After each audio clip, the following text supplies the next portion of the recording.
sold, my first boat was a 38 V-bottom that Eliminator made. Okay. I got a call from those people. That's why I was there in 2008. Sure, okay. They called me in November. They have a boat show in March. And then we started talking about this 38. And, well, we want to buy one. We need this, this, and this. And you got to have it. It has to be, this is before 2000. Because you have to have, or no, it was right after 2000. You have to have that 2000 spec.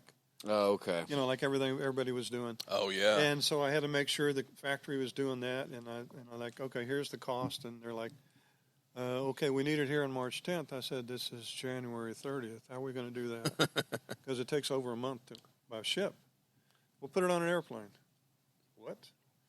They wanted me to put it on an airplane. I said, well, let me get a cost. They said, just do it. I said, well, let me at least get a cost. So I called my exporter in New York, and I said, you're not going to believe this, but we got to put a 38 V-bottom on an airplane. Wow, yeah. And he said, okay, let me get some quotes. And man, they gave me a list of questions. I had to answer all these questions and make sure everything was perfect before they put that boat on the airplane. Yeah. No gas, no oil in the engine. Like, wait a minute, I'm not putting that boat in there without any oil in the engines. Yeah. He said, well, just tell me you didn't. I said, okay. All right. Yeah. I didn't put no oil in it. And we ran it in a swimming pool with external gas tanks, so we didn't have any gas in the tanks itself. And I went with one of the main guys at Eliminator and took it to the airport in L.A. because Eliminator is built in Miraloma, which is a suburb of Los Angeles. Okay. And we took it to the airport and brought it up to the export people, and they're like, "What's this here for?" Well, I have the paperwork. You're going to put it on that airplane. What? We had to go through 2 or 3 people before we found the right person. Wow. And they're like, oh, yeah, come on, okay, we're going to put it in there. I said, can I watch? And they said, sure, you can watch. And they, it was a 747 with the nose up. Wow. Oh, my goodness. What a logistical, And they shoved it all the way into the back. And then they put some BMWs on pallets on top of each other. And they were putting them in after the boat. And I went, what are you shipping BMWs back to wherever they're going? Well, they bring them over here and they put 1 quart of oil and no water in the radiator, and they go run them in Arizona until they blow up. And then they send them back and they check them out and see if they can build a better engine. Oh, wow. Holy crap. And I said, how long have they been doing that? And he said, about 6 months. I'm like, that's a lot of cars. And he says, wow. I know, we're sending about 2 of these airplanes every month. Dang. I'm like, so you were just hitching a ride on a BMW train station right there. Yeah, that's something. Yeah, and they had it there. They had it there in 2 days. They flew it to Paris, and then they flew it to Dubai. And I didn't realize, but they had a VAT tax of 100%. The VAT tax. Oh my goodness! Now that I do some international value added tax. Yes, sir. And they get you really good. Yeah, some countries it is literally like you will pay literally double for your product just to get into the country. South America's bad about that. You ship stuff to South America, you ship a $40,000 car, you better break out $80,000 to get it in there. I mean, it's just ridiculous. Like, ugh. I've sent boats to Nigeria, and I've had to fudge a little bit. And I'm still thinking if I was the pilot of that plane, I would definitely want to get to know the loadmaster pretty well, make sure he's on his game. Yeah. Right? Oh, it's got to be perfect. Right. They're carrying a lot of weight. Yeah, and perfectly balanced and everything, right? Yeah. It was something. That was the first boat I ever shipped in an airplane. That's crazy. That is a cool story. Oh, my gosh. That's an awesome story. But you learn a lot, too, because they ask you so many questions, and what's too big, what's too wide, whatever. I could put a skater in there, an MTI, but it can't be too tall. Yeah. That's the big thing was the tall. It's the height. I got to be able to slide it in there, and I think the width on that was 20 feet. 18, 20 feet, so you could get a 12-foot, 14-foot boat in there wide. I don't know about a yacht. I mean, the yachts weigh a lot more a lot more weight than these. Sure. Yeah, whole different game. But I think, money talks, right? That's it. It just goes to show. I mean, you can ship anything. You can ship what did that boat go for? The boat was about $300,000. It cost them another $300. Right, that's what you say. So if you got the money, I mean, that's why they were bitching a little bit about the cost. They kept trying to get me down. I said, I can't go any lower. I can't. This is it.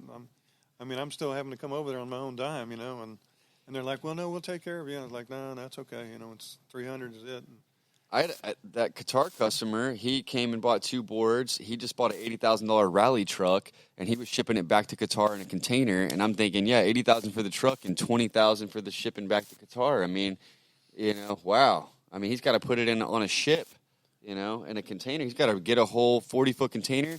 And these guys are smart. They're not just going to do a 20-foot container with the car. They're going to get a 40-foot container. They buy some jet skis. They get some other stuff. All their friends get together. No, and they ship a whole container with all their stuff in it back. And that's the way to do it. It probably costs $10,000, $15,000, but for them, they get the stuff that they want back over there. Wow, you can do anything. Probably not a bad idea. Yeah. My guy in Nigeria was the same way. He bought 2 boats from me, and then he called me one day and said, I need some motorcycles. I said, what? Motorcycles? I don't sell motorcycles. I'm sure you can find a couple for me. Yeah. Okay. I got to add something to that. They said, I don't care. Just get them. I want this, this, and this. How about some wave runners? Oh, okay. I'll get you some wave runners. Yeah. What else you need, You want to put a couple women in there or what? Yeah, right. Awesome. I met a guy at the boat show in my first boat show in 2018. I think that was the first. No, my first boat show was 2019. Last year was my second in 2020. This year will be my third. So this is 2019. And I met a guy, I don't know where he was from, but he was definitely foreign, and he was trying to figure out, fill a container with jet surfboards, jet skis, same thing, motorcycles. He was sending them to Tunisia, to Chile. He had a guy in maybe Iraq. I don't even know, but yeah, I mean, he was same thing, yeah, filling up containers with different toys. I was just one of those guys, I ended up not filling his container, unfortunately. Wasn't able to get that sale, but he was looking at like 10, 15 boards. Oh man. But yeah, hey, it was good though. You experienced that, now I've handled a few guys like that and you know how to, someone that's looking to spend that kind of money or logistically get stuff all over the world. It's a whole different type of customer, right? So yeah. Well, you get an experience with each one. You learn. Yeah. Yeah. And then you know how to quote it. You know how to quote your time and whatever. My first experience sending overseas was two Mercury motors to Saudi Arabia, and they had a list of questions too. Yeah, they were back then. They were very Arab. Everything was Saudi Arabia. Sure. And they've gotten a lot more Americanized, right? Recently. Oh yeah. Anyway, I mean, they wanted to give me a letter of credit. And I didn't. What is that? I don't want it. What's that? I want cash. Oh, no, letter of credit. If you can't take that, we're not going to do it. So I called my bank and said, oh, yeah, take that letter of credit. That's hilarious. Yeah, I don't even know what a letter of credit is. Yeah. What they do is they put up the money, and they give you conditions. And every time you meet a condition, they pay you a little money. And the last part you got to wait for is they put everything on the ship. When it's on the ship and it's in the log, they give you the last part of the money. Okay, so, yeah. But I was a little nervous. Sure, if you never dealt with that, like you said, I'd never even heard of that, yeah. I paid for the motors up front, and I was like, I have that money, but I don't want to lose it. Oh, yeah. So I paid for it, and I physically went, I took Donnie with me, and we had 2 trucks, and we took the motors out here to, not the main Houston ship channel, but the one over here in LaPorte. Barbara's Cut? Yeah, went to Barbara's Cut. Yeah.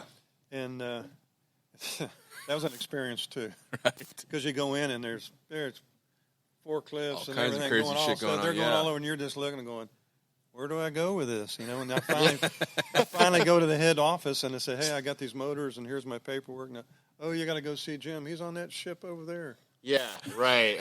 What? The blue one. That's right. And you got to go find him, and then once you find him, you're cool. But you got to find him first. Yeah. And everybody working there, they don't want to talk to you. The longshoremen are like, what are you doing here? You're not one of the guys. You don't know what's going on. You're just in the way, right? That's right. Yeah. So I go in there and I say, hey, what's up, Jim? And oh, you're Bruce. Oh, yeah, I got you're going to be going in that boat.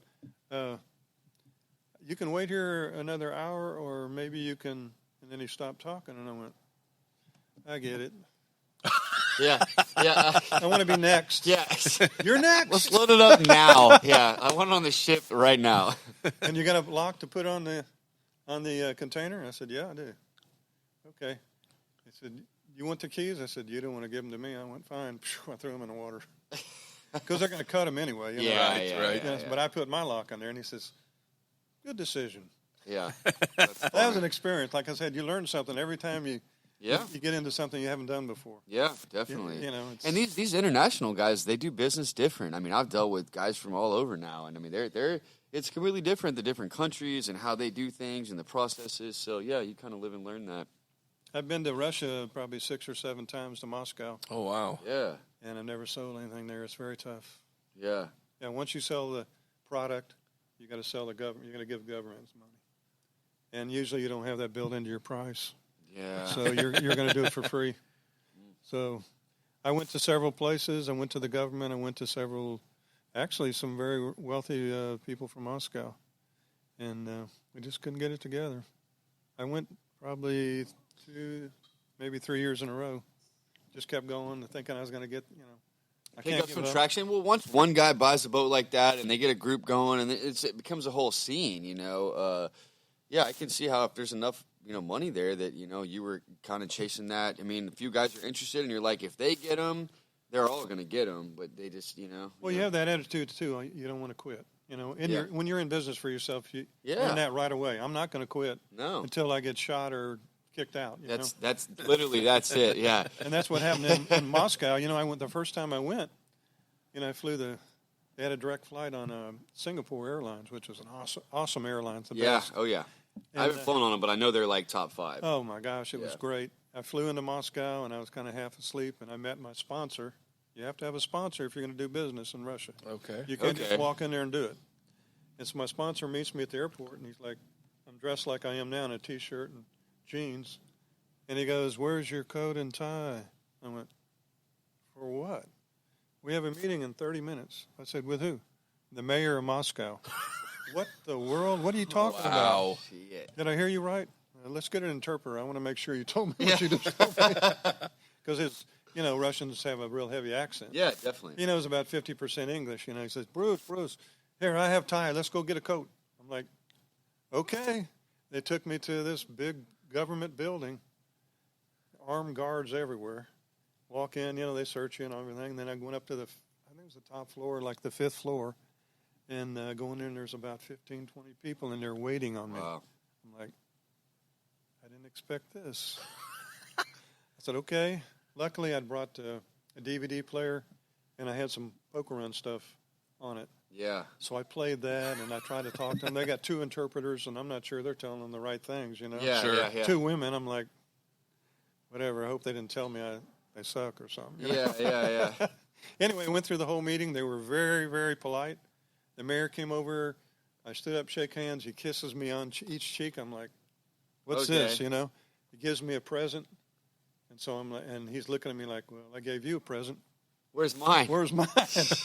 So I gave him the DVD players with the tapes in it. There you go. Well played. Yeah, And nice. I walked out of there. Not bad on the fly. Yeah, I walked out there going, geez, thanks for this meeting, Yeah. Anyway, they wanted to make a race in Moscow. Ooh. And they had $200,000 set aside for that. And I went, that ain't enough.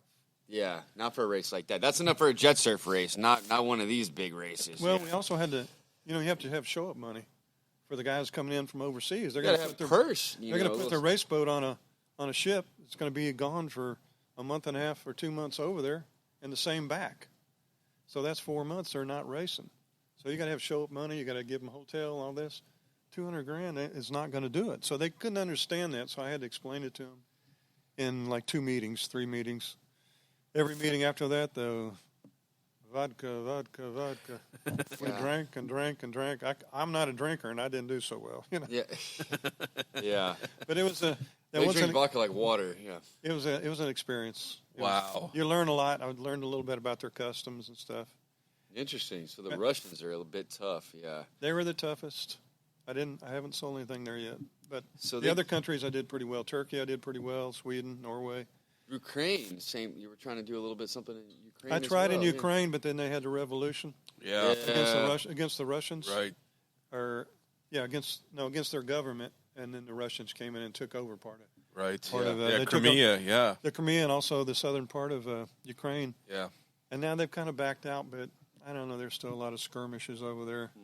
But I've been to Ukraine several times too.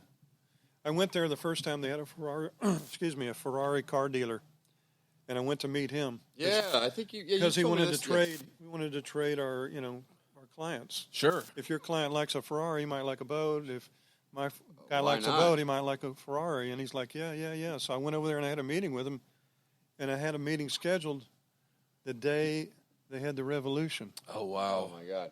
And they had 1 million people in the same area that I walked in. When they had a statue of Lenin, they tore that down. And